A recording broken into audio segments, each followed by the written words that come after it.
Normal slab rate से आपके taxable होगी और आप दूसरी बिजनेस इनकम से इस लॉस को सेट ऑफ भी कर सकते हैं।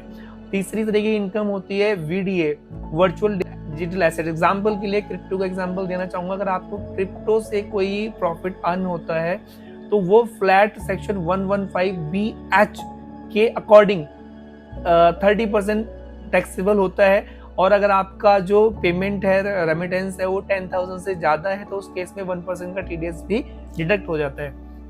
4 टाइप की जो इनकम होती है दैट इज डिविडेंड इनकम। अगर आप इक्विटी में इन्वेस्ट करते हैं तो एज अ रिवार्ड आपको एक इनकम मिलती है एनुअल बेसिस पे या क्वार्टर बेसिस पे as per the policy of the company, जिसको हम डिविडेंड बोलते हैं। डिविडेंड अदर सोर्सेस में टैक्सेबल होता है और आपके स्लैब रेट से ये टैक्सेबल होगा। और अगर हम बात करते हैं गेन्स के, तो गेन्स दो प्रकार के होते हैं, शॉर्ट टर्म कैपिटल गेन और long term capital gain. Equity के केस में अगर आपने किसी भी सिक्योरिटी को होल्ड किया है 12 महीने या उससे कम के लिए